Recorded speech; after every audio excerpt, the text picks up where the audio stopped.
नमस्कार साथियों, आज अपन कक्षा 10 विज्ञान से संबंधित पार्ट 4 पढ़ेंगे। तो कक्षा 10वीं विज्ञान का पार्ट 4 है। इससे पहले हमने जो पार्ट 3 पढ़ा था, उस पार्ट 3 में हमने क्या पढ़ा था कि अवस्था के आधार पर पदार्थ कितने प्रकार के होते हैं। एक तो हमने ये पढ़ा था कि अवस्था के आधार पर पदार्थ 3 प्रकार के होते हैं। कौन कौन से? एक होता है ठोस, एक होता है द्रव्य और एक होता है गैस। यानी आपने कहा था कि अवस्था के आधार पर जो पदार्थ होते हैं वो पदार्थ 3 प्रकार के होते हैं, ठोस, द्रव्य और गैस। उसके बाद में देखो, हमने पार्ट 3 के अंदर जो गैसीय पदार्थ यानी पदार्थ की हमने चौथी अवस्था पढ़ी थी। और आपको पता है कि पदार्थ की जो चौथी अवस्था होती है वो कौन सी होती है? पदार्थ की चौथी अवस्था होती है साथियों प्लाज्मा अवस्था। जो पदार्थ की चौथी अवस्था है वो है प्लाज्मा अवस्था। और आपको मैंने बताया भी था, ये प्लाज्मा अवस्था किस में पाई जाती है? सूर्य और तारों में जो अवस्था पाई जाती है वो प्लाज्मा अवस्था होती है। उसके बाद हमने पार्ट 3 के अंदर ही और क्या पढ़ा था? वायुमंडल के बारे में पढ़ लिया, कौन कौन सी गैसें होती है। जैसे मैंने बताया था कि वायुमंडल में सर्वाधिक गैस कौन सी होती है? सबसे ज्यादा गैस होती है कौन सी? नाइट्रोजन। और लगभग कितनी होती है? 78%। और 2 नंबर कौन सी होती है? ऑक्सीजन। ये होती है लगभग 21%। और खास बात है CO2 कितनी होती है? 0.03%।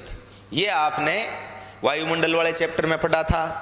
पार्ट 3 में आपने देखो, मैंने एक हेडिंग दी थी, आग हेतु गैसें। तो आपको मैंने बताया था कि आग को जलाने के लिए कौन सी गैस सहायक होती है? ऑक्सीजन। और आग को बुझाने के लिए कौन सी गैस होती है? CO2, carbon dioxide. ये चीज अपन ने पढ़ ली थी। हाँ, तीसरे पार्ट में हमने ग्रीन हाउस प्रभाव या ग्लोबल वार्मिंग पढ़ा था। बहुत ही बढ़िया टॉपिक है ग्रीन हाउस प्रभाव। ग्रीन हाउस प्रभाव का मतलब मैंने क्या बताया था कि पृथ्वी के तापमान में जो वृद्धि होने की घटना होती है उसी को हम क्या कहते हैं? ग्रीन हाउस प्रभाव। और ये घटना किस कारण होती है? ये या तो CO2 के कारण या CH4 के कारण।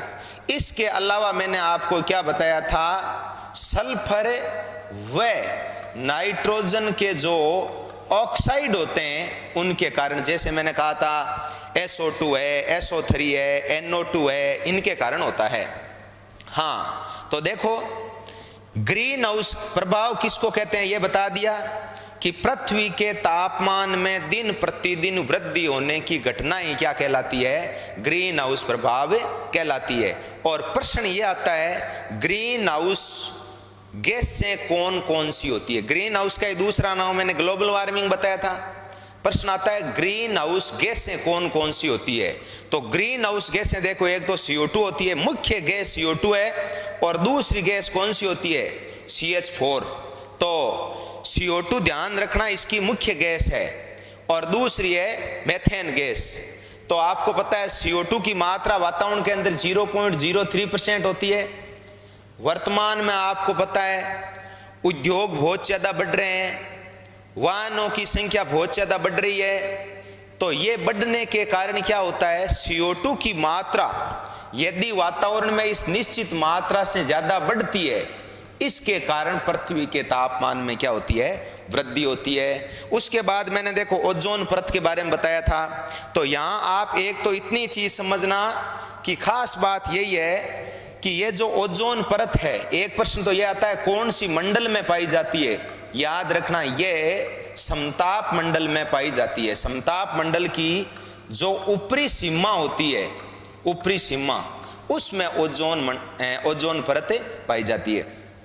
फिर इसमें एक प्रश्न आता है, ये ओजोन छिद्र क्या होता है?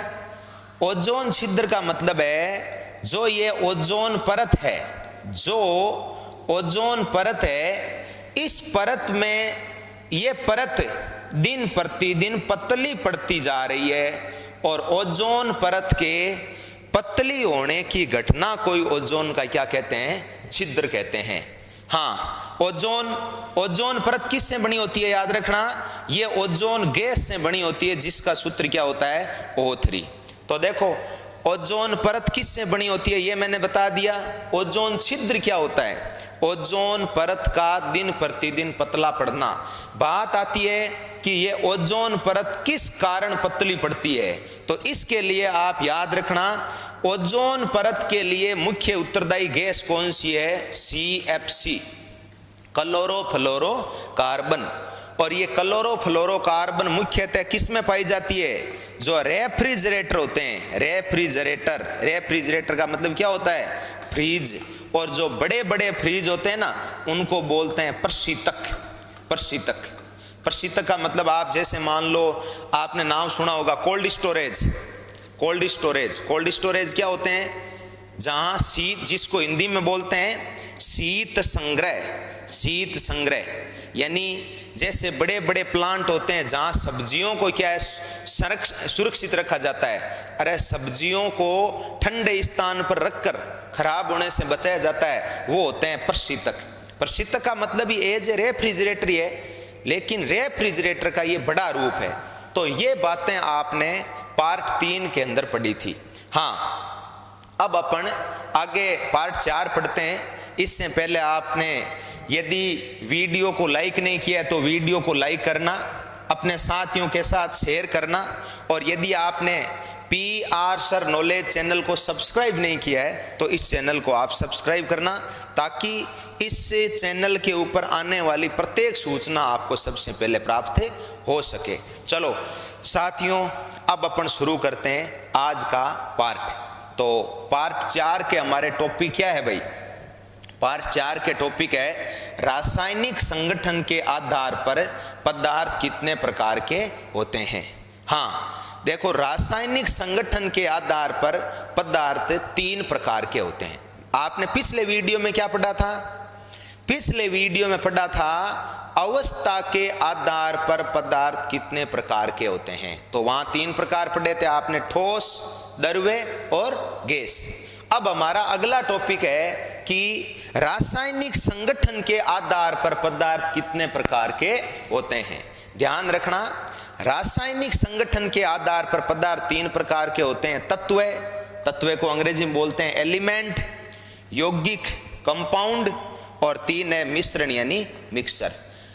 तो आज अपन देखो इस पार्ट में एक तो रासायनिक संगठन के आधार पर पदार्थ कितने प्रकार के होते हैं, इसके बाद में अपन ये जितने भी तीनों तत्व है, इन यानी तीनों जो पार्ट है तत्व, यौगिक और मिश्रण, इनके बारे में आज अपन विस्तार से चर्चा करेंगे। देखो तत्व जो है ना, तत्व के बारे में हमारे अलग से एक पाठ दे रखा है, वहां आपको और ज्यादा बता दिया जाएगा। लेकिन अब शुरुआत में ये चीजें पढ़ेंगे, शुरुआत वाले पाठ पढ़ेंगे, तो बीच बीच में ये जगह जगह तत्व नाम आएगा, तो इसको क्लियर करना भी जरूरी है कि ये तत्व क्या होता है। तो मैं आपको टॉपिक बता रहा हूं, रासायनिक संगठन के आधार पर पदार्थ है 3 प्रकार के। तो आज मैं आपको पहला टॉपिक बता रहा हूं, तत्व। हाँ, आपको पता है चाहे तत्व हो, चाहे यौगिक हो, चाहे मिश्रण हो, है तो किसके प्रकार, है तो पदार्थ के प्रकार।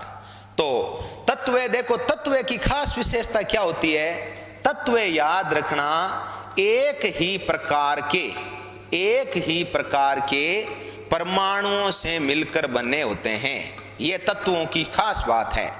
तो तत्व की परिभाषा क्या होगी भाई, तत्व की विशेषता मेन यही है जो एक ही प्रकार के परमाणुओं से मिलकर बनते हैं। तो परिभाषा क्या होगी कि वे पदार्थ जो एक ही प्रकार के परमाणुओं से मिलकर बने होते हैं उनको क्या कहते हैं, तत्व कहते हैं। तो ये आपकी तत्व की परिभाषा हो गई कि तत्व किसको कहते हैं, कि वे पदार्थ जो एक ही प्रकार के परमाणुओं से मिलकर बने होते हैं उनको तत्व कहा जाता है। यह तत्व की परिभाषा हो गई। यानी खास बात है एक ही प्रकार के परमाणु होंगे। एक ही प्रकार के का मतलब देखो मैं आपको समझाता हूं। मान लीजिए अपने हाइड्रोजन की बात करते हैं। हाइड्रोजन एक तत्व ही है, पहला नंबर का तत्व हाइड्रोजन ही है। अपन हाइड्रोजन की बात करते हैं तो हाइड्रोजन का प्रतीक है H। हाइड्रोजन का परमाणु क्रमांक कितना है? 1। हाँ, जैसे मान लीजिए हाइड्रोजन जो है ना, इस हाइड्रोजन के अंदर 50 परमाणु है। परमाणु की संख्या कितनी है? 50। तो ऐसा जरूरी नहीं है कि एक तत्व में एक ही परमाणु हो। अरे एक तत्व में कितने भी परमाणु हो सकते हैं। जितना बड़ा तत्व होगा परमाणु की संख्या उतनी क्या होगी? ज्यादा। मान लीजिए हाइड्रोजन में 50 परमाणु है, लेकिन ये 50 के 50 परमाणु है ना, वो है सारे के सारे समान। जैसे इसको आप यूं समझिए, ये तो क्या है? ये तो है परमाणुओं की संख्या। तो इसमें परमाणु की संख्या तो कितनी है? 50। लेकिन वो 50 के 50 परमाणु क्या है? एक समान है। अर्थात यदि तत्व हाइड्रोजन का है तो 50 के 50 जो परमाणु है वो हाइड्रोजन के ही होंगे, हीलियम के नहीं हो सकते, लिथियम के नहीं हो सकते। तो ये यहां खास बात ध्यान रखने वाली है कि तत्व एक ही प्रकार के परमाणुओं से मिलकर बने होते हैं और इसमें जितने भी परमाणु है वो सारे के सारे समान प्रकार के परमाणु होते हैं। ऐसा नहीं है कि एक तत्व में कोई एक ही परमाणु हो। अरे एक भी हो सकता है और ज्यादा भी हो सकता है, लेकिन जितने होंगे वो सारे के सारे समान प्रकार के होंगे। ये आपने तत्व की परिभाषा पढ़ी है। तो देखो मैंने आपको बताया है कि भाई तत्व किसको कहते हैं। तत्व की परिभाषा है कि वे पदार्थ जो एक ही प्रकार के परमाणुओं से मिलकर बने होते हैं उनको तत्व कहते हैं। मैंने आपको उदाहरण देख के भी समझाया है। अब मैं तत्व के बारे में अन्य कई बातें हैं वो आपको बता देता हूं कि कौन कौन सी बातें हैं। हाँ, अपना टॉपिक है तत्वों की कोई विशेष बातें या विशेषताएं। सबसे पहली बात तो आप ये लिख दो कि तत्व जो होते हैं, पहली विशेषता तो यही है, सभी तत्व एक ही प्रकार के परमाणुओं से मिलकर बने होते हैं। सभी तत्व एक ही प्रकार के परमाणुओं से मिलकर बने होते हैं। ये बात मैंने आपको अच्छी तरीके से समझा दी है कि जितने भी तत्व है वो एक ही प्रकार के परमाणुओं से मिलकर बने होते हैं। क्या हर तत्व में एक ही परमाणु? नहीं। यहां एक चीज सुनना भाई, जैसे मैंने आपको एक हाइड्रोजन का उदाहरण समझाया, आपको पता है हाइड्रोजन का परमाणु क्रमांक है 1, तो तुम क्या समझते हो? अच्छा, दूसरा मैं जैसे मान लो कोई दूसरा उदाहरण लेता हूं, मान लीजिए सोडियम ले लिया। सोडियम का परमाणु क्रमांक है 11। तो तुम्हारे दिमाग में क्या आएगी? तुम्हारे दिमाग में यह आएगी कि हाइड्रोजन 1 नंबर का तत्व है, इसका मतलब हाइड्रोजन में कोई एक ही परमाणु होगा। नहीं, अरे हाइड्रोजन में एक भी हो सकता है और अनेक भी हो सकता है। परमाणुओं की संख्या अलग अलग भी हो सकती है, लेकिन बात है कि जितने होंगे वो सारे समान प्रकार के होंगे। ये चीज कन्फर्म है। अब जैसे सोडियम है, तुम सोचते हो सोडियम 11 नंबर का है, तो इसमें परमाणु की संख्या कितनी होगी? 11। नहीं भाई, ऐसा जरूरी नहीं है। 1 भी हो सकती है, 11 भी हो सकती है, असंख्य भी हो सकती, बहुत ज्यादा भी हो सकती है। कहने का मतलब यानी आप एक शब्द समझ लो, अनेक भी हो सकती है। लेकिन यहां हम सोडियम की बात कर रहे हैं ना, तो इसमें जितने भी परमाणु होंगे वो सारे के सारे समान प्रकार के होंगे। ये खास बात है। तो बड़ी इंपॉर्टेंट चीज है, एक तत्व समान प्रकार के परमाणुओं से मिलकर बना होता है। अब आप एक चीज ध्यान रखना, यहां एक शब्द आ रहा है बार बार, परमाणु। अंग्रेजी में इसको एटम कहते हैं। अभी आप इसको इतना ही समझ लीजिए कि जो परमाणु होता है, अपना टॉपिक समझते हैं परमाणु।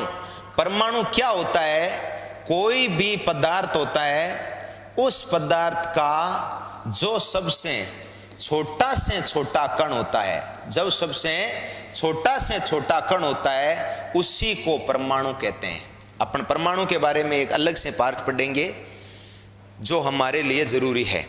एक पाठ के तत्व वाले पाठ में परमाणु के बारे में बहुत बातें बता रखी है, तो मैं आपको परमाणु के बारे में एक अलग वीडियो के अंदर जो हमारे लेवल की चीजें हैं 10वीं क्लास में, वो सारी चीजें बता दूंगा। तो परमाणु किसको कहते हैं? कोई भी पदार्थ होता है, उस पदार्थ का जो छोटा से छोटा कण होता है, उसी को हम क्या बोलते हैं? उसी को हम परमाणु कहते हैं। हाँ, अगली बात सुनिए, परमाणु की और कोई विशेषता है क्या? देखो, परमाणु की खोज करी थी सर्वप्रथम जॉन डाल्टन नामक वैज्ञानिक ने। याद कर लो, जॉन डाल्टन नामक वैज्ञानिक ने सबसे पहले परमाणु की खोज करी थी।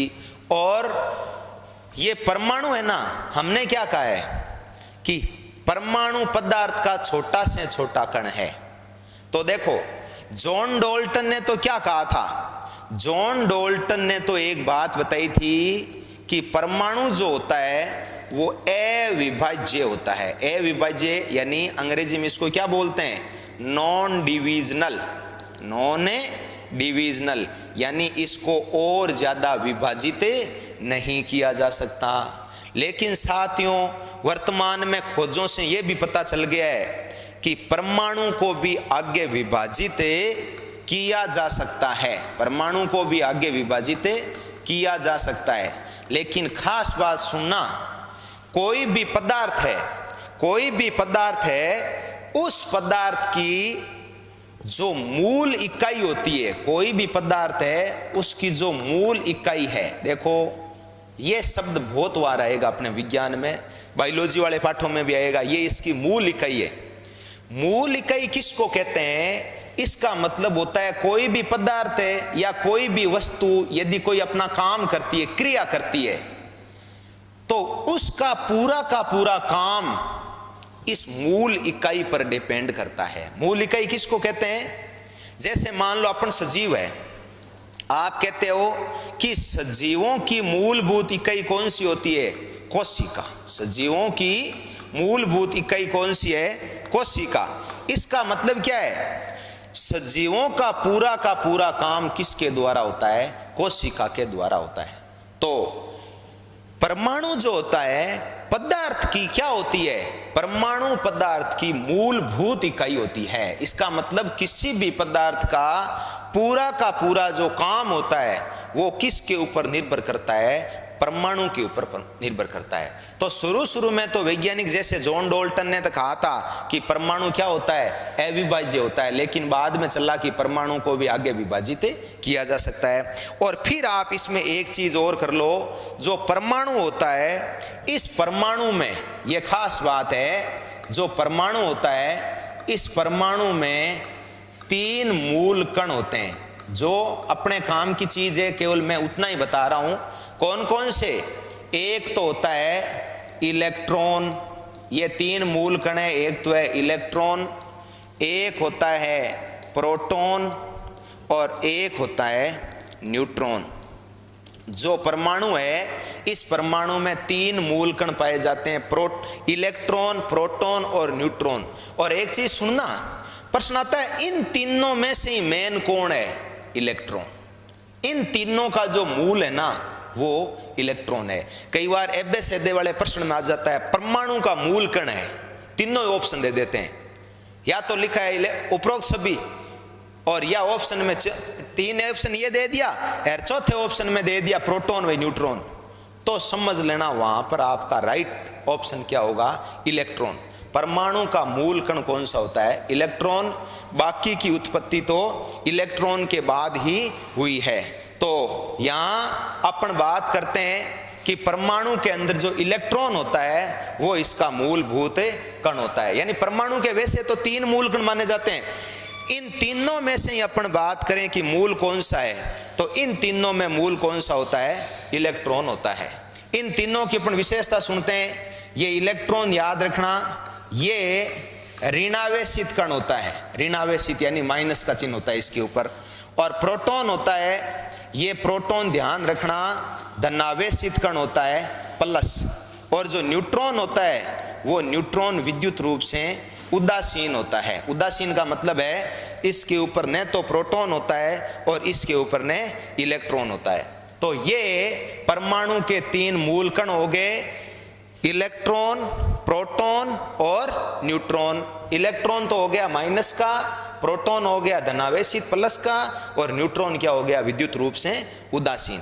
तो अपन देखो तत्व की चर्चा कर रहे थे। ये परमाणु तो मैंने शॉर्ट में आपको बताया है ताकि परमाणु के बारे में सारी चीज क्लियर हो जाए। देखो परमाणु के बारे में जो मैंने बताया है उसको आप फिर क्लियर कर लेना। क्या क्या बताया है कि भाई परमाणु जो होता है पदार्थ का सबसे छोटा कण होता है। इसकी खोज जॉन डाल्टन ने करी थी। जॉन डाल्टन ने एक बात बताई थी कि परमाणु जो होता है वो अविभाज्य होता है। बहुत बढ़िया चीज है, जॉन डाल्टन ने बताया था कि परमाणु क्या होता है, अविभाज्य। लेकिन बाद में पता चला कि परमाणु को विभाजित किया जा सकता है।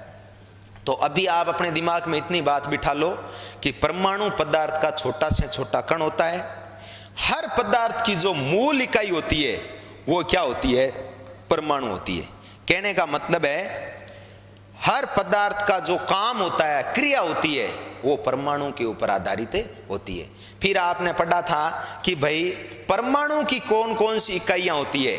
जो परमाणु होता है इस परमाणु के अंदर 3 मूल कण होते हैं। एक तो होते हैं प्रोटॉन, इलेक्ट्रॉन, एक प्रोटॉन और एक न्यूट्रॉन। बस ये बातें अपन ने यहां पर पढ़ी है। तो तत्व अपन चैप्टर पढ़ रहे थे। तत्व वो होता है जिसमें एक ही प्रकार के क्या होते हैं, परमाणु होते हैं। चलो अब अपन अगली बात करते हैं। अपना टॉपिक है तत्व की विशेष बातें। तो मैंने 1-2 बातें बता दी, अब मैं आपको बताता हूं। देखो आज तक प्रकृति में कुल याद रखना 118 तत्वों की खोज हो चुकी है। अब तक 118 तत्वों की खोज हो चुकी है। इन 118 तत्वों में से प्रश्न आता है प्राकृतिक तत्व कितने हैं। प्राकृतिक तत्व का मतलब जो प्रकृति में पाए जाते हैं। और एक होता है संश्लेषित तत्व कितने होते हैं। संश्लेषित का मतलब होता है मानव निर्मित। ध्यान रखना इन 118 तत्वों में से 92 यानी 92 तत्व तो प्राकृतिक है और 118 में से 92 घटा दिए तो कितने बच गए, 26। ये 26 तत्व क्या होते हैं, ये होते हैं संश्लेषित। संश्लेषित का मतलब क्या होता है, संश्लेषित का मतलब होता है मानव निर्मित, यानी जिनका मानव द्वारा निर्माण किया गया है उनको हम क्या बोलते हैं, संश्लेषित। तो ये साथियों प्रकृति में कुल तत्व कितने हो गए, 118। प्रश्न आता है इनमें से प्राकृतिक कितने हुए, 92 यानी 92 और संश्लेषित कितने हुए, 26। संश्लेषित का मतलब होता है जो मानव द्वारा निर्मित होता है उनको हम क्या बोलते हैं, संश्लेषित। हाँ फिर मैं यहीं पे आपको एक बात यदि तत्वों की आ गई तो एक विशेषता और बता देता हूं। तत्वों की खास विशेषता आपने अभी कहा था कि प्रकृति में वर्तमान तक कुल तत्व कितने, 118।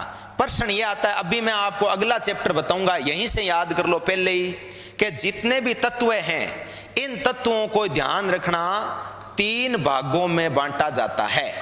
जितने भी तत्व होते हैं इन तत्वों को 3 भागों में बांटा जाता है। कौन कौन से 3 भाग, एक तो होती है धातु जिसको अंग्रेजी में कहते हैं मेटल, एक होती है अधातु जिसको अंग्रेजी में बोलते हैं नॉन मेटल, और तीसरी होती है उपधातु।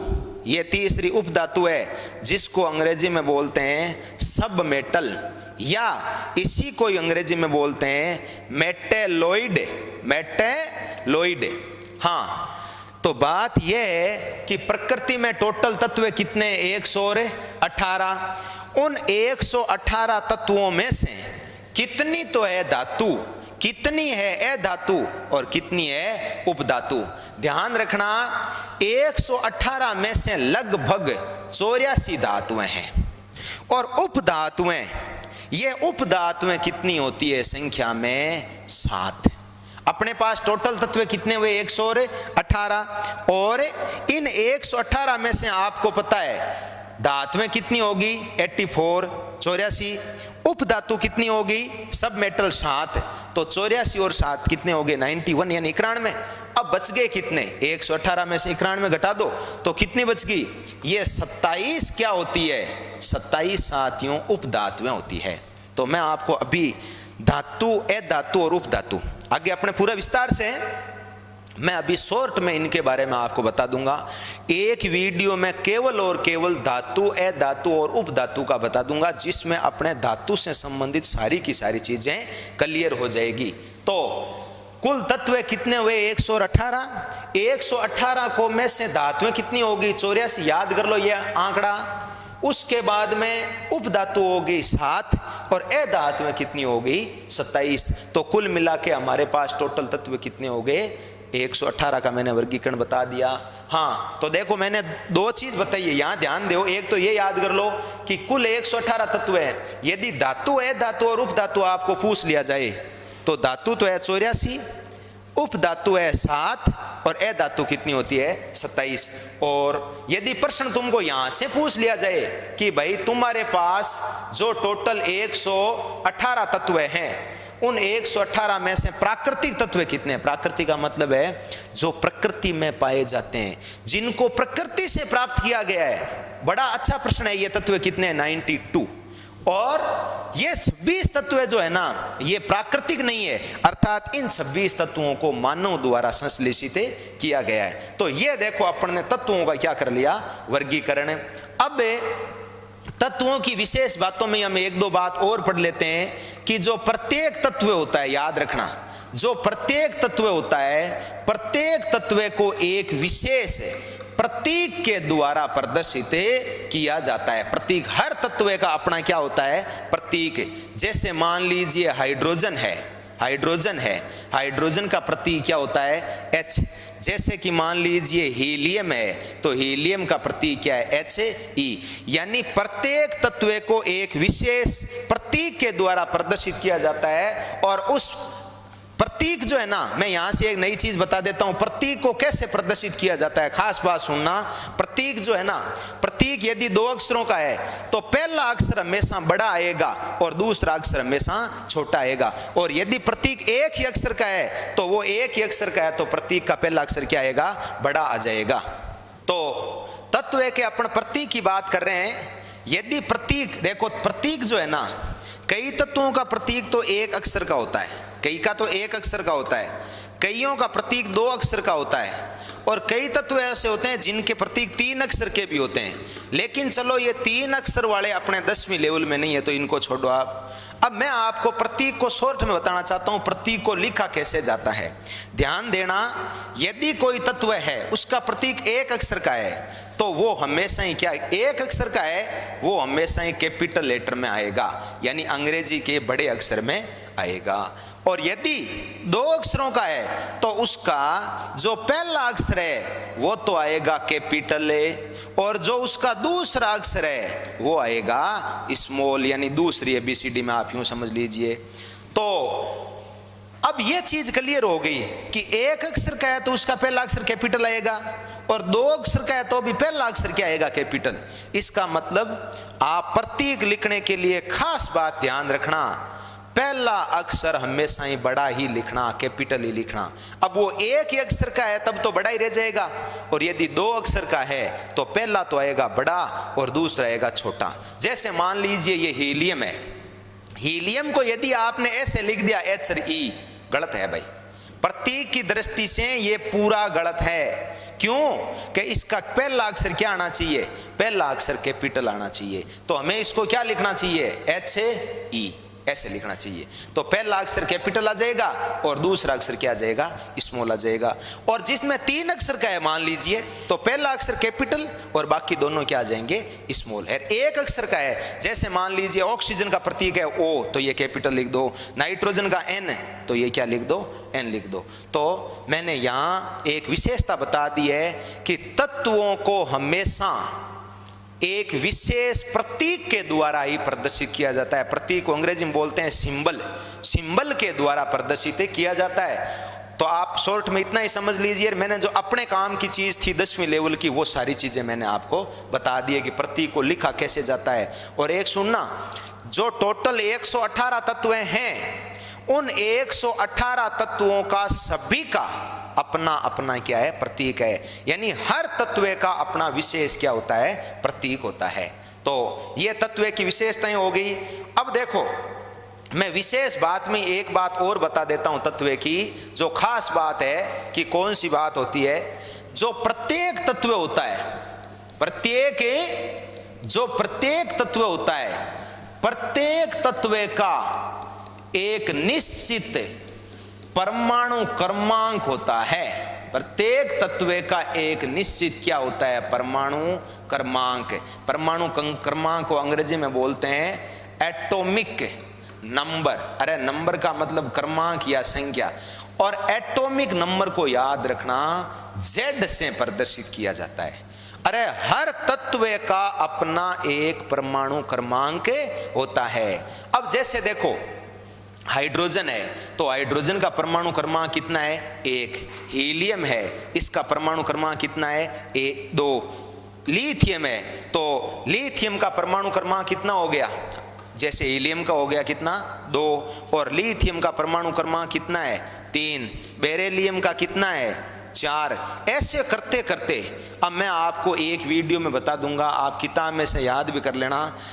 हमारे 10वीं तक 1 से 30 तत्वों के परमाणु क्रमांक तो हमें ऐसे मुक्त जबानी याद होने चाहिए कि भाई सोडियम का कितना है, सोडियम का होता है परमाणु क्रमांक 11। क्लोरीन का कितना है, क्लोरीन का होता है 17। ऑर्गन का कितना है, ऑर्गन का होता है 18। मतलब जो मेन काम के हैं वो हमें आने चाहिए। तो एक विशेषता ये याद कर लो कि प्रत्येक तत्व का एक निश्चित परमाणु क्रमांक होता है। ये देखो 2 शब्द होते हैं, एक तो होता है परमाणु क्रमांक और एक होता है परमाणु भार। तो अभी देखो मेन परमाणु क्रमांक है तो मैं आपको बता देता हूं कि परमाणु क्रमांक किसको कहते हैं, परमाणु क्रमांक किसको कहते हैं। चलो यहां समझ लेते हैं, बाद में बताना नहीं पड़ेगा। परमाणु क्रमांक, तो परमाणु क्रमांक को किससे लिखा जाता है, Z से। हाँ, परिभाषा क्या है, किसी भी तत्व में उपस्थित जो प्रोटॉनों की संख्या होती है, किसी भी तत्व में उपस्थित जो प्रोटॉनों की संख्या होती है उसी को क्या कहते हैं, परमाणु क्रमांक। बहुत बढ़िया प्रश्न है। किसी भी तत्व में उपस्थित प्रोटॉनों की संख्या को क्या कहते हैं, परमाणु क्रमांक। देखो मैंने बीच बीच में हर चीज क्लियर करी है, तो ये चीजें मैं बाद में दोबारा नहीं बताऊंगा। मान लो प्रश्न आ गया परमाणु क्रमांक क्या होता है, तो आप इतना ही समझ लो, परमाणु क्रमांक का मतलब है तत्व में उपस्थित प्रोटॉनों की संख्या। हाँ, तो जैसे देखो हाइड्रोजन है, आपने कहा हाइड्रोजन का परमाणु क्रमांक 1 है, इसका मतलब ध्यान रखना हाइड्रोजन में प्रोटॉन की संख्या भी कितनी है, 1 है। यानी परमाणु क्रमांक प्रोटॉन की संख्या को ही तो कहते हैं। तो यहां पे आप ध्यान रखना कि यदि हाइड्रोजन में परमाणु क्रमांक 1 है तो उसका प्रोटॉन भी कितना है, और 1। और एक खास बात सुनना भाई, प्रोटॉन की संख्या और इलेक्ट्रॉन की संख्या सदैव बराबर होती है। ये इंपॉर्टेंट चीज है। प्रोटॉन की संख्या और इलेक्ट्रॉन की संख्या हमेशा बराबर होती है। इसका मतलब देखो, मान लीजिए हाइड्रोजन के अंदर प्रोटॉन 1 है तो हाइड्रोजन के अंदर इलेक्ट्रॉन की संख्या भी कितनी हुई, 1। इसका मतलब देखो, ये जो तीनों चीजें मैंने अभी आपको बताई है, कौन कौन सी, Z, प्रोटॉन की संख्या और इलेक्ट्रॉन की संख्या, ये तीनों आपस में क्या होती है, बराबर होती है।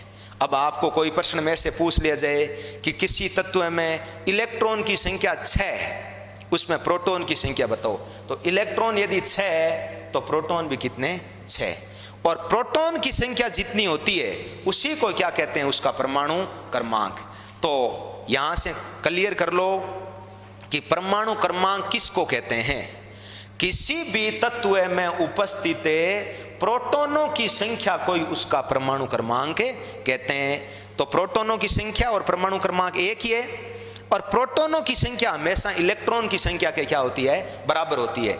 तो ये हो गया आपका परमाणु क्रमांक। ध्यान रखना, हर तत्व का परमाणु क्रमांक निश्चित होता है। अब एक चीज यहां से नई चीज सुन लेना, मैं अभी आगे बताऊंगा। जो तत्व हैं, तत्वों को व्यवस्थित करने के लिए एक सारणी है, उस सारणी का नाम है आवर्त सारणी। उस सारणी का नाम है आवर्त सारणी। तो अभी इतना याद कर लो, एक वैज्ञानिक था मोजले, मोजले नामक वैज्ञानिक है। मोजले नामक वैज्ञानिक ने जो अपनी सारणी दी थी वो याद रखना परमाणु क्रमांक के ऊपर आधारित दी थी। हाँ चलो मैं अभी यहां पर एक चीज और क्लियर कर देता हूं कि एक परमाणु क्रमांक और एक होता है परमाणु भार, या इसका बढ़िया शब्द है और सही भी है परमाणु द्रव्यमान। इसको अंग्रेजी में क्या बोलते हैं? इसको अंग्रेजी में बोलते हैं एटॉमिक मास, अंग्रेजी में बोलते हैं एटॉमिक मास। हाँ, ये एटॉमिक मास किसको कहते हैं? परिभाषा क्या हो जाएगी कि किसी भी तत्व में उपस्थित, याद करो, प्रोटॉनों की संख्या प्लस न्यूट्रॉनों की संख्या कोई, अरे प्रोटॉनों की प्लस इलेक्ट्रॉनों की नहीं, प्रोटॉनों की संख्या तथा न्यूट्रॉनों की संख्या कोई, उसका क्या कहते हैं? परमाणु द्रव्यमान कहते हैं। और याद रखना परमाणु द्रव्यमान को ए से प्रदर्शित किया जाता है। तो इसका मतलब ए का सूत्र क्या हो जाएगा? ए का सूत्र हो जाएगा पी की संख्या मतलब प्रोटॉनों की संख्या प्लस न्यूट्रॉनों की संख्या, ये इसका सूत्र हो जाएगा, प्रोटॉनों की संख्या प्लस न्यूट्रॉनों की संख्या। यानी आप इसको शॉर्ट में यूं याद कर सकते हो कि ए बराबर होता है पी प्लस ए एन।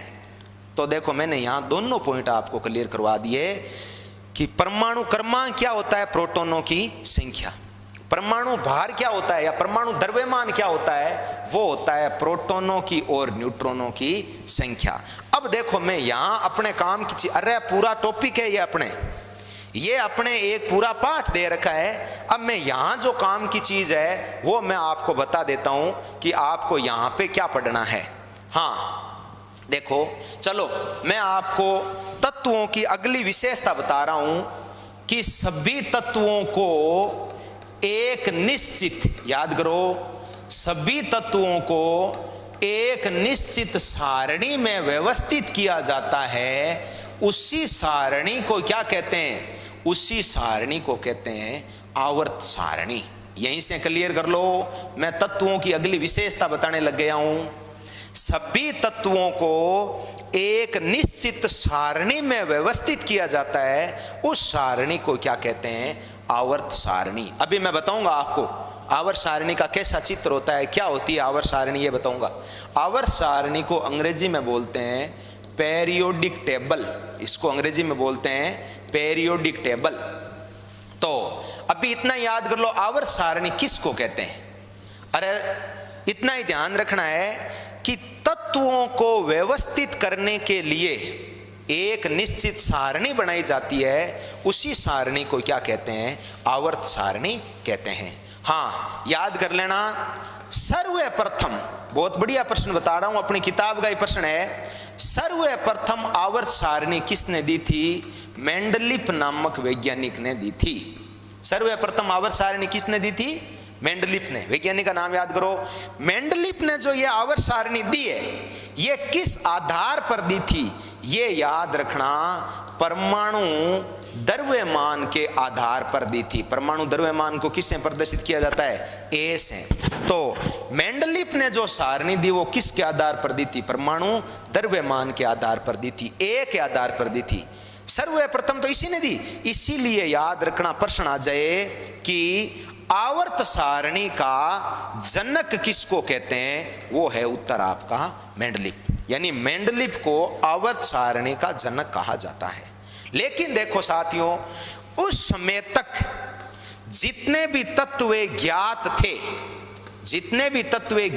थे, उन सभी तत्वों को ये मेंडलीफ उस सारणी में व्यवस्थित नहीं कर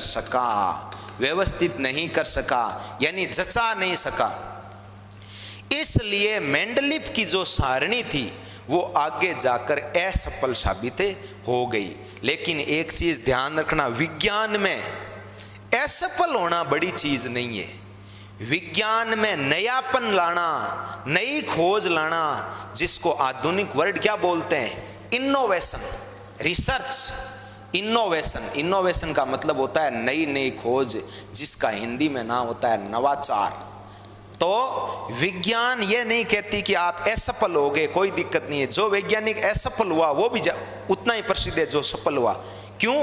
क्योंकि जो असफल हुआ था ना, उसी ने सबसे पहले किसी चीज क्या करी थी, शुरुआत करी थी। तो यहां याद कर लो, पहली चीज तो मैंने बताई है आवर्त सारणी किसको कहते हैं, शॉर्ट में याद कर लो। तत्वों को व्यवस्थित करने के लिए जो सारणी बनाई जाती है उसी सारणी को क्या कहते हैं, आवर्त सारणी। सबसे पहले आवर्त सारणी किसने दी थी, मेंडलीफ ने। इसलिए प्रश्न आता है आवर्त सारणी के जनक कौन है, मेंडलीफ। प्रश्न आता है आवर्त सारणी ने किस आधार पर सारणी दी थी, परमाणु द्रव्यमान के आधार पर दी थी।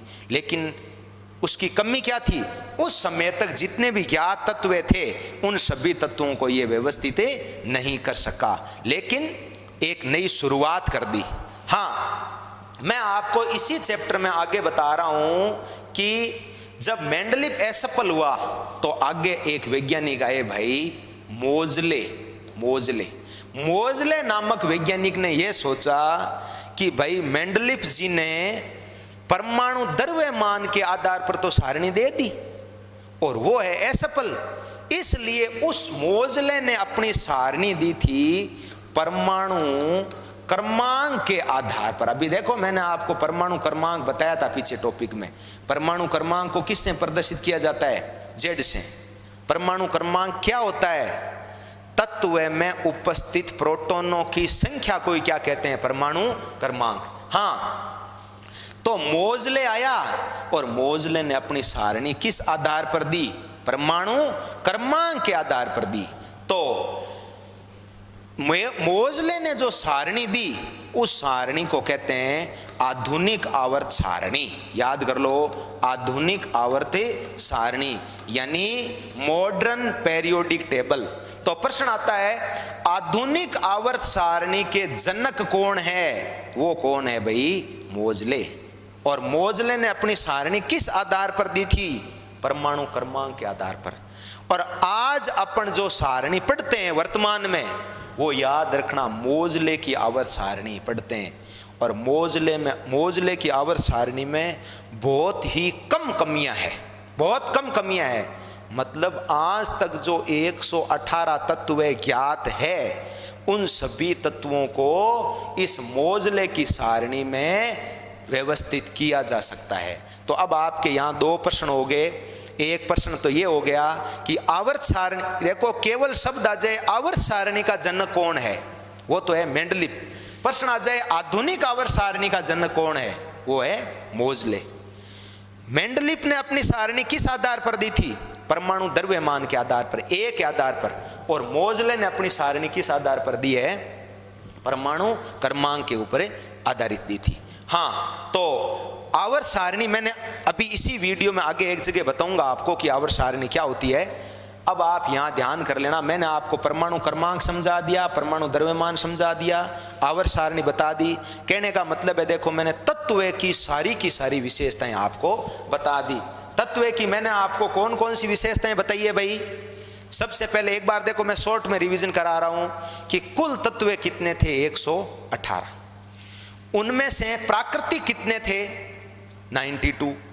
संश्लेषित यानी मानव निर्मित वो कितने थे, वो थे भाई 92 में से बच गए कितने, 26 तत्व संश्लेषित है, अर्थात ये प्रकृति से नहीं प्राप्त किए गए, इनको मानव द्वारा संश्लेषित किया गया है। चलो ठीक है, कुल तत्व कितने थे, 118। अब तत्वों को 3 भागों में बांटा, धातु, अधातु और उपधातु। धातुएं कितनी थी, 84, 84। उपधातुएं कितनी थी, 7। और अधातुएं कितनी हो गई आपके, जैसे 91 ये हो गए, उसके बाद बच गई 27। फिर आपने कहा हर तत्व को एक निश्चित प्रतीक के द्वारा लिखा जाता है, उसको तत्व का प्रतीक कहते हैं, सिंबल कहते हैं। हर तत्व का प्रतीक होता है। मैंने प्रतीक को लिखने का तरीका बताया था। यदि प्रतीक एक ही अक्षर का है तो वो बड़ा अक्षर आ जाएगा, यदि 2 अक्षर का है तो पहला तो आएगा बड़ा और दूसरा अक्षर आएगा छोटा। चलो ये चीज क्लियर हो गई। उसके बाद आपने कहा था प्रत्येक तत्व का एक निश्चित परमाणु क्रमांक होता है, तो हर तत्व का परमाणु क्रमांक फिक्स है। अपन याद करते हैं 1 नंबर पर यह तत्व है, 2 नंबर पर यह है, 5 पर यह है। ये सारे के सारे क्या होते हैं, तत्वों के प्रतीक होते हैं। हाँ, ये अपन ने नॉर्मल तत्वों की विशेषता पढ़ ली। चलो हम आगे बढ़ते हैं, हमारा टॉपिक है तत्वों के प्रकार। तत्वों के प्रकार, देखो हम पदार्थ के प्रकार पढ़ रहे थे, आपने एक टॉपिक शुरू किया था तत्व है, लेकिन हम पूरे तत्व को विस्तार से पढ़ रहे हैं। हाँ, तत्वों के प्रकार, ये तत्व याद रखना 3 प्रकार के होते हैं। एक तो होते हैं धातु, अभी मैंने बताया भी था, एक अधातु और एक उपधातु। मैं आपको इनको शॉर्ट में बताऊंगा, इनकी आगे पूरी चीजें बता दूंगा। अभी इतनी याद कर लो, धातुओं की संख्या कितनी है 84, उपधातुओं की संख्या कितनी है 7 और अधातु की संख्या कितनी होगी 27। बस इतना याद कर लो। अब मैं आपको शॉर्ट में एक चीज बता देता हूं कि ये धातु अधातु उपधातु क्या होते हैं। तो धातु किसको कहते हैं? हाँ, धातु अधातु और उपधातु आपको पता है तत्वों की प्रकार है। तो मैं क्या परिभाषा बोलूंगा कि वे तत्व है, परिभाषा सुनो भाई, धातु किसको कहते हैं? वे तत्व है जो इलेक्ट्रॉन त्याग कर धनायन बनाते हैं, उन तत्वों को क्या कहते हैं? धातु कहते हैं। इसका मतलब धातु की विशेषता क्या होगी? धातु जो है वो इलेक्ट्रॉन त्याग कर क्या बनाते हैं? धनायन बनाते हैं। इसका मतलब याद कर लेना, जितने भी धनायन है वो सारे क्या होते हैं? धातु होते हैं। या तो वो धातु है और या उनमें धात्विक लक्षण होते हैं, उनमें धात्विक लक्षण यानी गुण पाए जाते हैं, जितने भी तत्व है। तो धनायन जितने भी होते हैं वो धातु। देह को मिला लो भाई, देह का मतलब धनायन, धातु। देह का मतलब क्या हुआ? धातु। धातुएं जो होती है वो सारी क्या होती है? धनायन होती है। हाँ, अपने को यहाँ शॉर्ट में पढ़ना है। अब मैं यहाँ से एक चीज और बता देता हूँ धातु के बारे में। देखो ये चीज तो आपने क्लियर कर ली कि सभी धातुएं धनायन होती है, और आपको यह भी मैंने बता दिया कि प्रकृति में कुल कितनी धातुएं? प्रकृति में 84 धातुएं हैं। और अभी एक चीज सुन लेना, जैसे आवर्त सारणी में बताऊंगा आपको, इस आवर्त सारणी में बाईं तरफ जितने भी तत्व आते हैं वो सारी की सारी धातुएं हैं। यानी आवर्त सारणी में बाईं तरफ जितने भी तत्व होते हैं वो धातुएं हैं। और धातुओं के उदाहरण क्या है भाई कि धातुएं कौन, एग्जाम्पल क्या है इसके? जैसे देखो आप कह सकते हो सोना है, चांदी है, तांबा है, लोहा है, वो सारी, ये सारी क्या है? एल्यूमिनियम है, ये सब क्या है? धातुएं। अरे ऐसे करके 84 धातुएं हैं। तो मैंने तो यहाँ जो अपने काम की चीज बताई है, जैसे सोडियम है जो नमक में पाया जाता है, तो ये सारी की सारी क्या होती है? धातुएं होती है। हाँ, अब मैं यहाँ से एक इंपॉर्टेंट चीज बताता हूँ, वो सुनना भाई। ये जितनी भी धातुएं हैं ना, मैं कहता हूं लगभग, आपने देखो पिछला वीडियो देखा है, मैंने बताया है, लगभग सभी धातुएं क्या होती है? ठोस होती है। सभी धातुएं क्या होती है? ठोस। लेकिन 2 धातुएं ऐसी है रे जो क्या है? द्रव्य है। कौन कौन सी? एक तो होती है पारा, पारे का ही दूसरा नाम क्या होता है? मरकरी, जिसका प्रतीक क्या होता है? Hg। हाँ, और दूसरा होता है गैलियम, पारा और गैलियम, जिसका प्रतीक क्या होता है? Ga। ये आप धातुओं के बारे में इतना याद कर लो। देखो धातुएं धनायनी तो होती है, धनायन होती है, और धातुएं प्रकृति में 84 है। कौन कौन सी होती है? ये अपने काम की चीज है, वो अपन जैसे जैसे पढ़ेंगे वैसे आता जाएगा। आप तो इतना याद कर लो, जैसे मैंने पढ़ाते टाइम बता दिया, जैसे सोडियम हमने कह दिया ये धातु है, धातु है, इसका मतलब आपके दिमाग में आना चाहिए इसके ऊपर धनायन पक्का है। हाँ, यहीं पे चलो मैं एक चीज क्लियर करा देता हूं, किताब में अलग से टॉपिक नहीं दे रखा है, मैं यहाँ एक छोटा सा टॉपिक बताता हूं तुमको। मिश्र धातु बहुत बढ़िया चीज है, जगह जगह काम आता है। मिश्र धातु, या इसी का ही दूसरा नाम होता है मिश्रातु। मिश्रातु किसको कहते हैं? जब 2 या 2 से अधिक धातुओं को एक निश्चित अनुपात में मिलाया जाता है, निश्चित अनुपात में मिलाया जाता है, तो उससे मिश्र धातु का निर्माण हो जाता है। मिश्र धातु किसको कहते हैं? जब 2 या 2 से अधिक धातुओं को एक निश्चित अनुपात में मिलाया जाता है तो मिश्र धातु का निर्माण हो जाता है। मिश्र धातु मतलब आप कह सकते हो धातुओं का मिश्रण। अब देखो मिश्र धातु के मैं आपको 1-2 उदाहरण बताता हूं। जैसे आप कह सकते हो कांसा है, कांसा, कांसा मिश्र धातु है, कांसा जिसको अंग्रेजी में क्या बोलते हैं, ब्रॉन्ज, ब्रॉन्ज।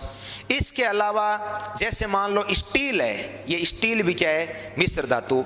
पित्तल है, पित्तल ये भी क्या है, मिश्र धातु। आप बस 10वीं लेवल में इतना नाम याद कर लो कि कांसा यानी ब्रॉन्ज, स्टील और पित्तल ये मिश्र धातु है। देखो कांसा और पित्तल ये कैसे बनते हैं, Cu प्लस Sn। कांसा तो बनता है कॉपर और Sn का मतलब टिन, इनके मिलने से। पित्तल किससे बनता है, Cu प्लस Zn। Cu का मतलब कॉपर और Zn का मतलब क्या हो गया, जिंक। याद करो कांसा और पित्तल दोनों एक साथ। ये देखो कांसा, सा को बोलते हैं तो नाक की ध्वनि आती है या से की ध्वनि आती है। से का मतलब याद कर लेना एस है।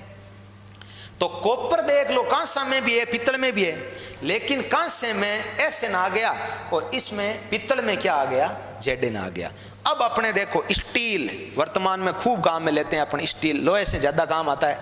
तो स्टील क्या होता है, स्टील बनता है लोहा प्लस, इसमें याद रखना है 0.05% से 1.5% तक याद रखना, इसमें कार्बन मिलाया जाता है। तो स्टील किससे बनता है, बहुत ही बढ़िया चीज है स्टील, Fe लोहा प्लस कार्बन, लेकिन कार्बन कितना होता है 0.5 से 1.5 तक प्रतिशत तक, यानी मैंने बताया ना निश्चित संगठन है। अब इसमें ध्यान कर लो आप, अरे ये तो मैंने बात बताई, बाकी आपको ये प्रतिशत याद करने की जरूरत नहीं है, लेकिन ये स्टील वाला याद करना जरूरी है कि स्टील किस किस से बनता है, लोहा प्लस कार्बन, लेकिन कार्बन की इसमें मात्रा 0.5 से 1.5% तक होती है। ये मिश्र धातुएं हैं। हाँ, अब बात ये आती है कि भाई अपने मिश्र धातु बनाने की जरूरत कहाँ पड़ी। देखो आप ध्यान रखना, जैसे धातु होती है ना, धातु का एक गुण होता है संक्षारण का गुण। धातु का एक गुण होता है संक्षारण का गुण। आपको ध्यान है तो देखो, मैंने पिछले वीडियो के अंदर ओजोन परत वाले चैप्टर में बताया था कि जब ओजोन परत पतली पड़ती है तो सूर्य से हानिकारक किरण हमारे पृथ्वी के धरातल पर आती है, जिसके कारण बड़ी बड़ी भवनों की जो दीवारें होती है वो संक्षारित हो जाती है। मतलब उस पर एक प्रकार का जंग टाइप में होता है, जैसे लोहे पर जंग होता है वैसे वो दीवारों का कलर फीका पड़ जाता है। तो जैसे मान लो कोई धातु है, मान लीजिए लोहा है, तो लोहा जब वायु के संपर्क में प्लस जल के संपर्क में आता है, ये दोनों चीज याद करना भाई, तो लोहे पर लग जाता है जंग, जिसको बोलते हैं लोहे का जंग। एक खास बात बता रहा हूं, अपनी किताब की चीज है। प्रश्न आता है, क्या लोहा, सुनते रहना, क्या लोहा जल के संपर्क में आने पर उस पर जंग लग जाता है? नहीं, लोहा जब दो चीजों के संपर्क में आता है ना तब उस पर जंग लगता है। कौन कौन सी दो चीज? जल के संपर्क में तो होना ही चाहिए प्लस वायु, जब इन दो के संपर्क में आता है तब लोहे पर जंग लगता है। जैसे मान लीजिए ये आपके पास ये कोई पात्र है, इस पात्र में आपने जल भर दिया, पूरे में जल भर दिया, अंदर एक लोहे की आपने क्या लगा दी, छड़। मैं पूछूंगा क्या इस लोहे की छड़ के ऊपर जंग लगेगा? नहीं, नहीं लगेगा। क्यों? इसमें वायु नहीं है। जंग क्यों नहीं लगेगा? क्योंकि इसमें वायु नहीं है, ऑक्सीजन नहीं है। तो जंग कब लगेगा?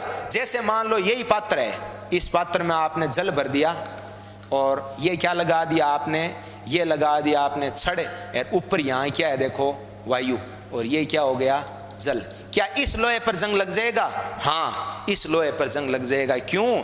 क्योंकि यहाँ देख लो, ये तो होगा लोहे की छड़, ये तो हो गया लोहा, ये होगी वायु और ये हो गया जल, तीनों के संपर्क में आ रहा है, इसलिए लोहे पर जंग लग जाएगा। तो बात आती है यहाँ पर, ये मिश्र धातुएं क्यों बनाती है, क्यों बनाते हैं? केवल धातुओं के ऊपर इतना याद कर लो, जंग लग जाता है, लेकिन मिश्र धातुओं के ऊपर जंग नहीं लगता। इसलिए यहाँ प्रश्न ये आता है कि हम मिश्र धातु क्यों बनाते हैं, यानी जंग से, या मैं इसको विज्ञान की भाषा में बोल सकता हूं संक्षारण से सुरक्षा करने के लिए ही हम क्या बनाते हैं, हम याद रखना मिश्र धातु बनाते हैं, मिश्र धातु बनाते हैं। और मिश्र धातु के मैंने आपको 3 प्रचलित उदाहरण बता दिए, एक तो कांसा, एक पित्तल और एक स्टील। तो ये आपने यहाँ पर कौन सा टॉपिक क्लियर कर लिया है? धातु का टॉपिक पूरा क्लियर कर लिया है। हाँ, अब हम अगली चीज पढ़ते हैं। तत्व का जो प्रकार है उसमें दूसरा प्रकार कौन सा है? अधातु। तो अधातु किसको कहते हैं? है तो तत्व का एक प्रकार, तो ये धातु का जस्ट उल्टा है भाई। धातु होती है ना, धातु का जस्ट उल्टा है अधातु। वे तत्व जो इलेक्ट्रॉन ग्रहण करके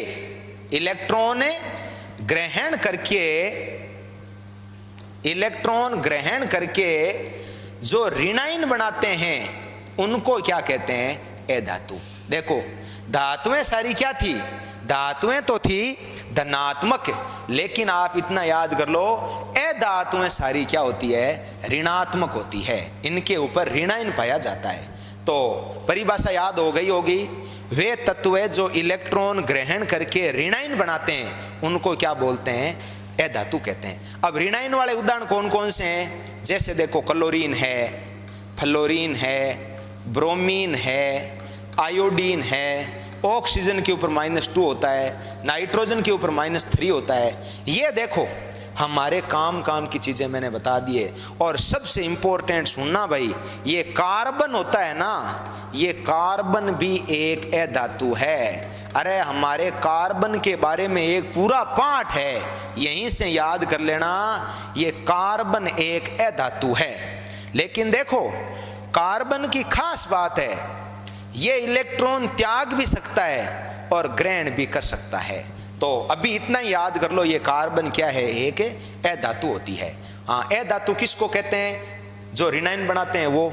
कहने का मतलब कोई भी ऋणायन है, या मैं क्या कह सकता हूं, कोई भी ऋणायनित यौगिक है, उसमें भी याद रखना अधातु के गुण पाए जाते हैं। तो ये चलो अपना टॉपिक हो गया, अधातु क्या होती है। मैंने अधातु के बारे में आपको बता दिया। अगली जो हमारी चीज है वो ये है कि भाई अधातु के उदाहरण कौन कौन से हैं, ये मैंने बता दिए। जितने भी माइनस वाले होते हैं, जिनके ऊपर, अरे इनके ऊपर जो ये माइनस लिख रखा हूं ना मैं, इनको बोलते हैं इनकी संयोजकता। आगे बताऊंगा मैं संयोजकता क्या होती है। इनको बोलते हैं इनकी क्या? संयोजकता। तो ये सारी संयोजकता माइनस की होती है। और खास बात सुनना, कार्बन भी क्या है? एक अधातु है। कार्बन धातु नहीं है, कार्बन एक अधातु है। देखो, ये मैंने आपको अधातु क्या होते हैं, अधातु की परिभाषा बता दी। और यहां से एक चीज क्लियर कर लो, आवर्त सारणी के अंदर दाईं तरफ, अभी बताऊंगा मैं, आवर्त सारणी में दाईं तरफ जितने भी तत्व होते हैं वो सारे क्या होते हैं? अधातु हैं। और अधातुओं की संख्या तो आपको ध्यान ही है, कितनी होती है? 27। धातुओं की संख्या कितनी हो गई? 84। उपधातुएं 7 और अधातुएं कितनी हो जाएगी? 27 अधातुएं होती है। बोलो, यहां तक कोई दिक्कत है? धातु हो गया, अधातु हो गया, संख्या हो गई, और अधातु ऋणायन जितने भी होते हैं वो अधातु हो गई। अब मैं यहां से आपको एक चीज क्लियर कराता हूं जो धातु और अधातु से रिलेटेड है। अभी हम आगे एक टॉपिक पढ़ेंगे भाई, आयनिक यौगिक। एक टॉपिक पढ़ेंगे आयनिक यौगिक। आयनिक यौगिक याद रखना, आयनों से मिलकर बनता है, यानी आयनों के आदान प्रदान से, या आयनों की बजाय आप ऐसे बोल दो, आयनिक यौगिक किससे बनते हैं? आयनिक यौगिक के इलेक्ट्रॉन के आदान प्रदान से बनते हैं। लेकिन मैं यहां क्या बताना चाहता हूं, जैसे मान लीजिए एक आयनिक यौगिक है NaCl। मैं यहां यह बताना चाहता हूं, आयनिक यौगिक कोई भी होता है ना, हर आयनिक यौगिकों में पहले तो पाई जाती है धातु और बाद में पाई जाती है अधातु। धातु का मतलब ये धनात्मक होगी, अधातु का मतलब ये क्या होगी? ऋणात्मक होगी। जैसे आयनिक यौगिक का एक उदाहरण है NaCl, तो ये पहला Na तो होगा प्लस का और Cl क्या होगा? माइनस का। इसका मतलब Na तो हो गई धातु और ये Cl क्या हो गया? अधातु। बहुत इंपॉर्टेंट चीज है। यौगिकों के प्रकार में हम एक टॉपिक पढ़ेंगे, आयनिक यौगिक। तो चलो मैं वहां नहीं बताऊंगा, अब यहीं से याद कर लो, आयनिक यौगिक किसको कहते हैं? जो इलेक्ट्रॉनों के, यार यहां पर तुम ऐसे कह दो ना, जो आयनों के, क्योंकि इलेक्ट्रॉन भी एक आयन ही है। जो आयनों या इलेक्ट्रॉनों के आदान प्रदान से बनते हैं उनको क्या कहते हैं? आयनिक यौगिक। खास बात क्या है वो सुन लो, आयनिक यौगिक में पहला तत्व तो होता है, या पहला आयन तो होता है धातु, और दूसरा होता है अधातु। क्यों? पहला धनायन है और दूसरा क्या है? ऋणायन है। इसी प्रकार जैसे देखो मैंने एक उदाहरण लिख दिया MgO, ये अपन तोड़ते हैं तो ये होता है Mg+2 और O-2। ये मैं आगे कैसे बनते हैं आपको बताऊंगा, अभी तो शॉर्ट में बताना पड़ेगा, आगे अपन एक अलग से वीडियो ले लेंगे। हाँ, तो ये MgO भी एक आयनिक यौगिक है, ये Mg+2 और ये O-2 हो गया। पहला देखो धनायन हो गया और दूसरा क्या हो गया? ऋणायन हो गया। तो मैंने अभी धातु और अधातु क्लियर करवाया है, लेकिन तुम इतना याद कर लो, धातु और अधातु आपस में मिलते हैं तो वो इलेक्ट्रॉनों का क्या करते हैं? आदान प्रदान करते हैं। आदान का मतलब यानी आदान प्रदान, तो प्रदान का मतलब क्या होता है? प्रदान का मतलब देना, और आदान का मतलब क्या है? लेना। तो यहां इलेक्ट्रॉन लेता कौन है?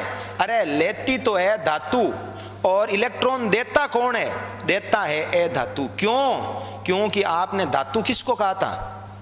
धातु किसको कहा था?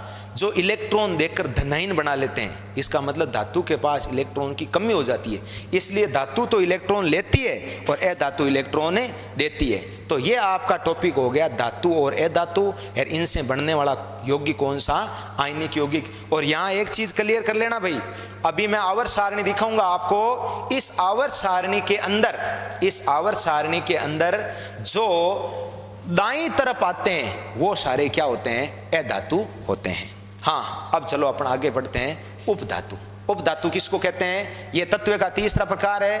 हम कहेंगे ऐसे तत्व जो इलेक्ट्रॉन त्याग भी सकते हैं और इलेक्ट्रॉन ग्रहण भी कर सकते हैं, दोनों ही काम कर लेते हैं अपनी जरूरत के अनुसार। या इसकी बेटर परिभाषा सुनो, वे तत्व जिनमें धातु व अधातु, धातु व अधातु दोनों के गुण पाए जाते हैं, या ऐसे बोल दो दोनों के मध्यवर्ती गुण पाए जाते हैं, उनको हम क्या बोलते हैं? अधातु कहते हैं। बहुत बढ़िया शब्द है अधातु, नहीं सॉरी उपधातु, सब मेटल, या इसी का दूसरा नाम होता है मेथेलोइड। याद कर लेना, मेथेलोइड। हाँ, तो उपधातु की तुम तो यही परिभाषा याद कर लो। उपधातु किसको कहते हैं?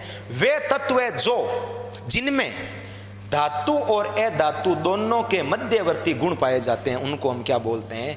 उपधातु कहते हैं। हाँ, अगली चीज सुनो भाई, मैं यहां बताता हूं कि अभी आपने चर्चा करी थी आवर्त सारणी की।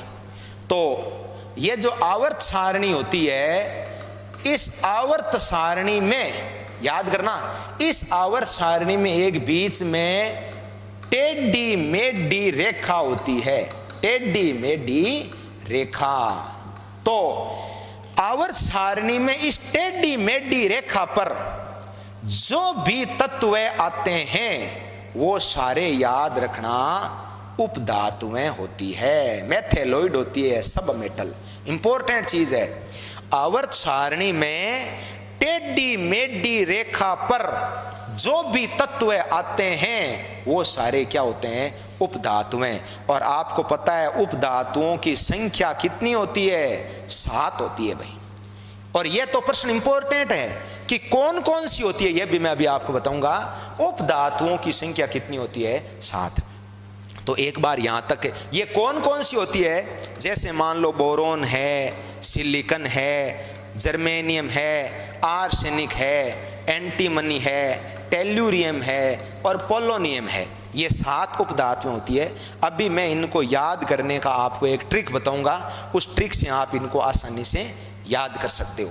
हाँ, तो जो उपधातु आपने पढ़ा है, तो उपधातु में आपने क्या पढ़ा है कि भाई एक तो बात है कि उपधातु कहते किसको है, तो मैंने आपको उपधातु की परिभाषा बता दी कि भाई उपधातु किसको कहते हैं, कि वे तत्व है जिनमें धातु और अधातु दोनों के मध्यवर्ती गुण पाए जाते हैं, उनको हम क्या बोलते हैं? उपधातु कहते हैं। या सेकंड परिभाषा देखो, सेकंड परिभाषा आप ये याद कर लेना कि आवर्त सारणी में टेढ़ी मेढ़ी रेखा पर जो भी तत्व आते हैं उनको क्या कहते हैं? उपधातुएं। और उपधातुओं की संख्या कितनी होती है? 7। और कौन कौन सी है वो मैंने आपको बता दी है, boron, silicon, germanium, arsenic, antimony, tellurium और पोलोनियम। चलो ये 7 आप याद कैसे करोगे? चलो मैं आपको बताता हूं। उपधातुएं आपको पता है कितनी है? 7। इन 7 को मैं याद करने का आपको एक ट्रिक बताता हूं, याद कर लो। एक ट्रिक है देखो, बस्सी, बस्सी गए आज सब टिप्पो। बस्सी, बस्सी क्या है भाई? अरे बस्सी जगह का नाम है। राजस्थान में 2 जगह है बस्सी। कहां कहां? एक तो बस्सी है राजस्थान में जयपुर में, और एक बस्सी है राजस्थान में चित्तौड़गढ़ में। और याद कर लेना, ये चित्तौड़गढ़ वाली बस्सी है ना, ये काष्ठ कला के लिए, काष्ठ कला के लिए पूरे विश्व में प्रसिद्ध है। अरे यहां लकड़ी के अच्छे अच्छे खिलौने बनाए जाते हैं बस्सी चित्तौड़गढ़ के अंदर। ये एक विश्व लेवल का स्थान है। प्रश्न आता है काष्ठ कला के लिए कौन सा स्थान फेमस है, प्रसिद्ध है? तो बस्सी चित्तौड़गढ़। हाँ, तो देखो मैं आपको बता ऐसे रहा हूं कि मान लीजिए आपके विज्ञान सब्जेक्ट का टेस्ट चल रहा है, आपकी परीक्षा है, और सर कोई काम से उस दिन चले गए बस्सी। ठीक है, सर बस्सी चले गए, तो अब आपको पता है जब मेन सब्जेक्ट का टीचर नहीं होता है तो दूसरे सब्जेक्ट वाले से, कोई सामाजिक वाले, इंग्लिश वाले या दूसरे सब्जेक्ट वाले टेस्ट लेंगे। तो वहां पर क्या है कि लड़कों ने कहा कि बस्सी गए आज सब टिप्पो, यानी सर तो आज बस्सी चले गए, आज सब टिप्पो। देखो बस्सी, बे, बे का मतलब क्या है यहां पर? बे का मतलब है, याद रखना, बोरोन, बोरोन का प्रतीक होता है बी। सी, सी का मतलब है SI, तो क्या हो गया? बोरोन और सिलिकन। गए, GE जर्मेनियम।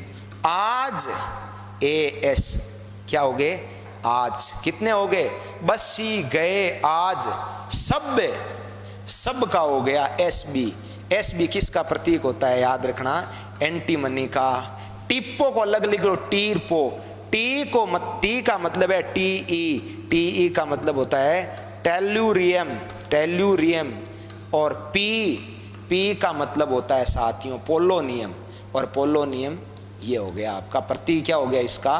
पोलोनियम। तो देखो सातों के सातों उपधातु हैं। और बड़ा प्रश्न आता है, बहुत अच्छा प्रश्न आता है, किन्हीं 2 उपधातुओं के उदाहरण दीजिए, किन्हीं 4 उपधातुओं के। बोर्ड के लायक प्रश्न है ये, इसलिए मैंने आपको एक ट्रिक बता दिया है। बस्सी गए आज सब टिप्पो। बे का मतलब बोरोन हो गया, सी का मतलब SI, गए का मतलब GE, आज का मतलब AS, सब का मतलब SB, और टी का मतलब टेल्यूरियम, और पो का मतलब पोलोनियम। तो ये आपके उपधातुएं हो गई। और यदि अपन आवर्त सारणी देखेंगे तो आवर्त सारणी में जो ये टेढ़ी मेढ़ी रेखा आती है, मैंने परिभाषा बताई है, उस पर जो भी तत्व आते हैं वो सारी क्या होती है? उपधातुएं। चलो अब मैं आपको दिखा देता हूं आगे। ये होती है भाई आवर्त सारणी। ये आवर्त सारणी, अंग्रेजी में इसको क्या बोलते हैं? पेरियोडिक टेबल, आवर्त सारणी। हाँ देखो, इस आवर्त सारणी में, इस आवर्त सारणी में यदि अपन ध्यान देते हैं तो ये क्या है? ये देखो एक टेढ़ी मेढ़ी रेखा है, ये इसको टेढ़ी मेढ़ी रेखा कहते हैं। इस टेढ़ी मेढ़ी रेखा पर देखो टोटल कितने तत्व है? एक तो ये रेखा ऐसे खींचते हैं भाई, ऐसे। एक तो देखो ये आता है, ये कौन सा? 1 नंबर हो गया।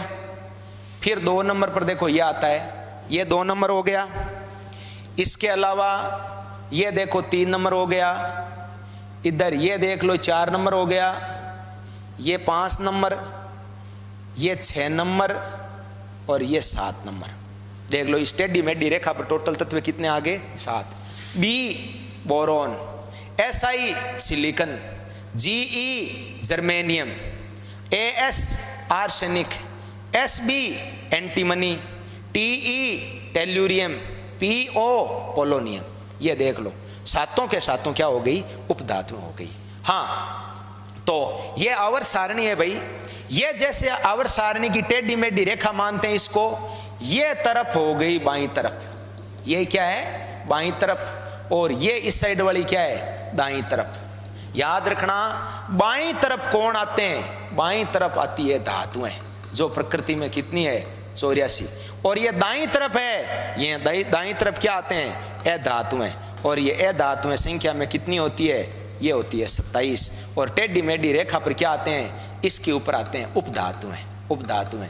और ये उपधातुएं संख्या में कितनी है? 7। तो ये देखो मैंने आपको पेरियोडिक टेबल के माध्यम से बड़ा अच्छी तरीके से बता दिया है कि भाई धातु कहाँ आती है, ए धातु कहाँ आती है और उप धातु कहाँ आती है। देखो मैंने तत्व शब्द को आपको बड़ा अच्छा तरीके से समझाने का प्रयास किया है। हमने सबसे पहले तत्व क्या था वो पढ़ा, तत्व की पूरी विशेषताएं पढ़ी, फिर तत्व के अपन ने तीनों भाग पढ़ लिए, कौन कौन से, धातु, ए धातु और उप धातु। हाँ, अब अपन देखो आगे बात करते हैं कि यौगिक किसको कहते हैं। हमारा अगला चैप्टर है यौगिक क्या होता है। हाँ, यौगिक के बारे में सुनो कि दो या दो से अधिक तत्व आपस में मिलकर जिस पदार्थ का निर्माण करते हैं उसी पदार्थ को क्या कहते हैं, यौगिक कहते हैं। ये यौगिक की परिभाषा है।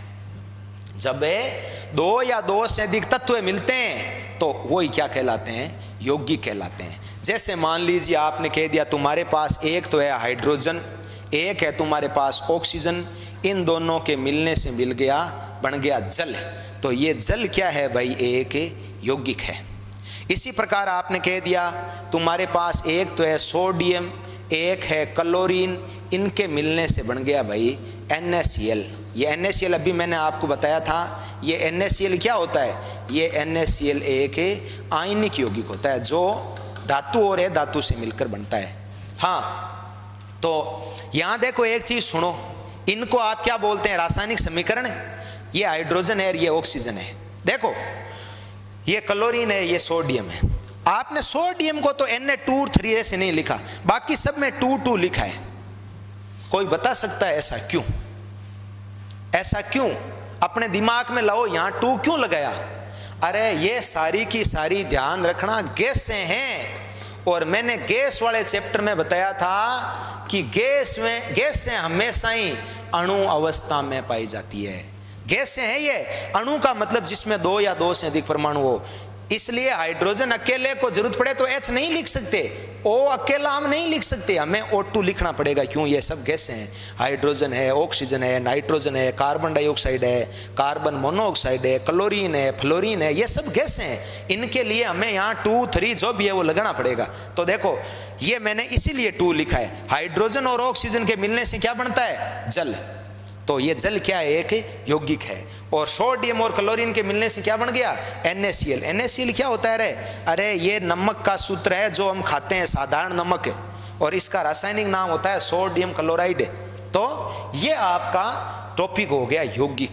दो या दो से अधिक तत्वों के मिलने से जिन पदार्थों का निर्माण होता है उनको क्या कहते हैं, यौगिक। ऐसे अपन आगे बहुत सारे पढ़ते जाएंगे। अब मैं थोड़ा सा इनको शॉर्ट में बताने का प्रयास करता हूं। यौगिकों के प्रकार, जैसे आपने तत्वों के आधार पर पढ़े थे, ऐसे ही तत्वों के प्रकार पढ़े थे, ऐसे ही मैं आपको यौगिकों के प्रकार बता रहा हूं। यौगिकों के भी प्रकार देखो अलग अलग आधार पर किया जाता है। किस किस आधार पर?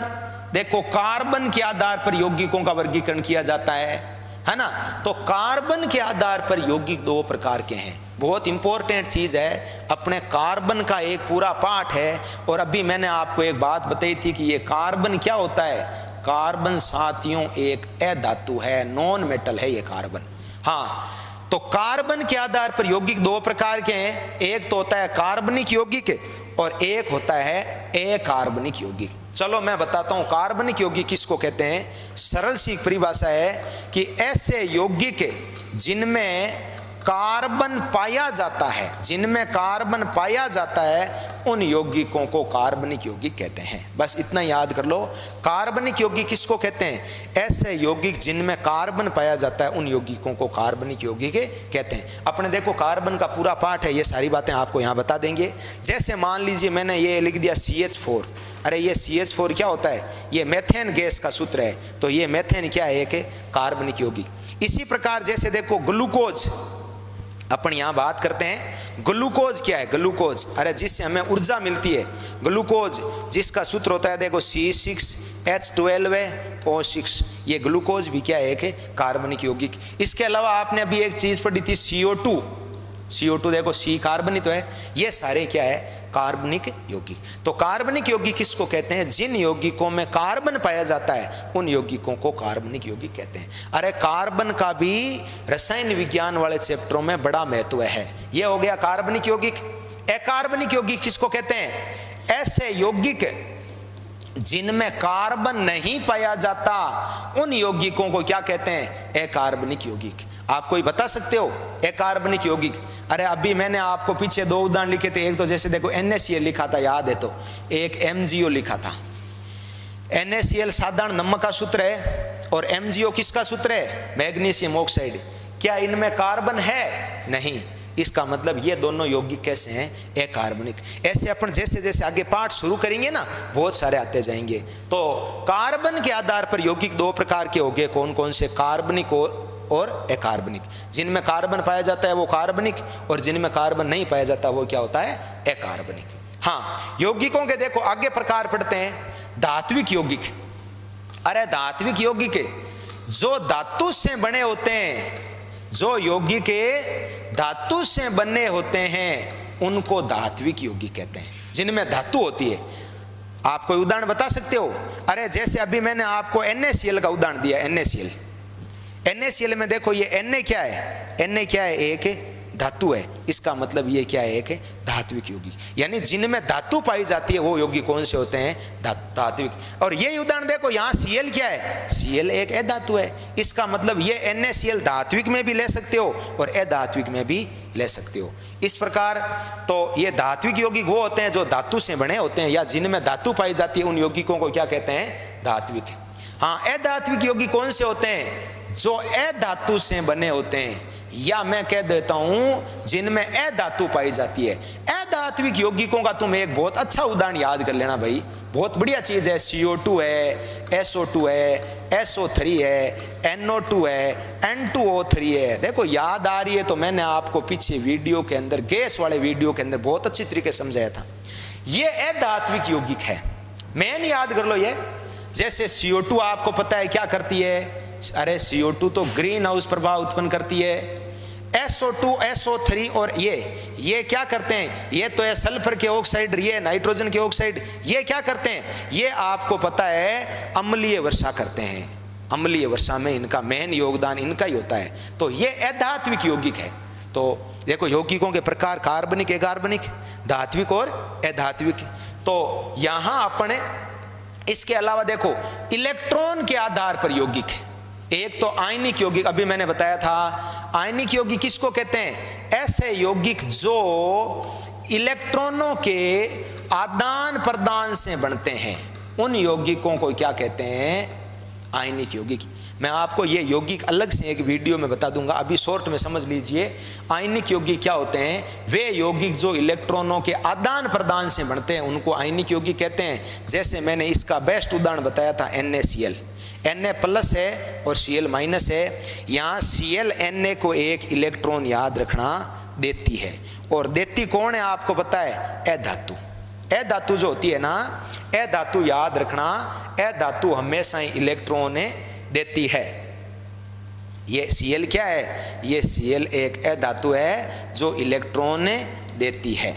और यहाँ Na प्लस क्या है? ये एक धातु है जो इलेक्ट्रॉन लेती है। आयनिक यौगिक जो इलेक्ट्रॉनों के आदान प्रदान से बनती है उन यौगिकों को आयनिक यौगिक कहते हैं। इसके अलावा अन्य उदाहरण ले लो, MgO, और बहुत सारे उदाहरण हैं। आपको मैं इनका कंसेप्ट क्लियर करूंगा तब समझ में आ जाएगा कि कौन धात्विक होते हैं और कौन अधात्विक होते हैं। हाँ, अगले यौगिक होते हैं सहसंयोजी यौगिक। सहसंयोजी यौगिक किनको कहते हैं? ऐसे यौगिक जो इलेक्ट्रॉनों के साझे से बनते हैं उन यौगिकों को क्या कहते हैं? सहसंयोजी यौगिक। अभी इतनी परिभाषा याद कर लो। वे यौगिक जो इलेक्ट्रॉनों के साझे से बनते हैं उन यौगिकों को क्या कहते हैं? सहसंयोजी यौगिक। अरे आयनिक यौगिकों में तो इलेक्ट्रॉनों का आदान प्रदान होता है, एक देता है और दूसरा लेता है। सहसंयोजी यौगिक में कोई देता नहीं कोई लेता नहीं, दोनों के इलेक्ट्रॉनों का क्या होता है? साझा। ये कैसे होता है ये मैं आपको कार्बन वाले पार्ट में बताऊंगा कैसे होता है। इसके उदाहरण है, जैसे मान लो ये मेथेन गैस है ना, ये सहसंयोजी यौगिक का दी बेस्ट उदाहरण है। इसके अलावा एक सूत्र होता है C2H6, ये होता है एथेन का सूत्र, ये भी क्या है? एक सहसंयोजी यौगिक। यानी आप याद कर लेना, मुख्यतः कार्बन से युक्त जितने भी यौगिक होते हैं ना, वो लगभग सारे क्या होते हैं, सहसंयोजी यौगिक के होते हैं। तो ये आपका एक चैप्टर हो गया सहसंयोजी यौगिक।